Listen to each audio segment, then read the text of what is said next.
Hello everyone, ఎలా ఉన్నారు? బాగున్నారా?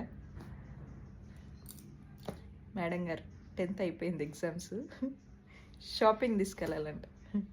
వీళ్ళు చదివేది ఏదో కానీ దోసేది ఎక్కువ ఉంది. 2 minutesలో రెడీ అయిపోయింది, పోదామంటే ఇట్లుంటుంది.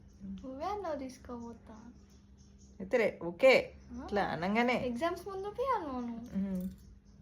ముందు బి అన్నానా? సరే, ఏం కావాలి? నెయిల్స్ ఎక్స్టెన్షన్స్ కావాలి. నువ్వు తినకుండా ఉంటే ఏవి పెరుగుతాయి. నేను నిప్పామంటే నాన్న 50 రూపాయలకి ఇప్పియలేదు. 50 రూపాయలే కదా, నేనే ఇస్తలే, తీసుకో. నా దగ్గర ఉండే, నేను కొనుక్కుంటా అంటే వద్దన్నాడు. ఎందుకు వద్దన్నాడు మరి? ఏమన్నా అంటే 10th క్లాస్ అయిపోయింది, ఇంకా పెద్దదాన్ని అయిపోయినావా అని అంటా. నేను ఏదో హాలిడేస్ వరకు పెట్టుకుంటా వస్తాయని. సరే, పర్పుల్ షాప్ తీసుకోవాలి. సరే, స్కిన్ కేర్ కొనుక్కుంటా.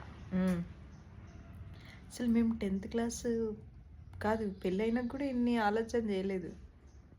10th క్లాస్ అంత నాలెడ్జ్ లేకుండే. ఓ, ఇప్పుడు మాకు అంత నాలెడ్జ్ వచ్చింది కదా. మస్తు నాలెడ్జ్ ఉంది. అమ్మా నాన్న పైసలు ఎట్లా అయిపోగొట్టాలి. నీకు కూడా వాడతావు, ఐ మీన్ నువ్వు బి వాడతావు అని. నేను బి వాడతలే, నువ్వు బి నేను బి వాడదాం. చలో, ఓకే, బాయ్.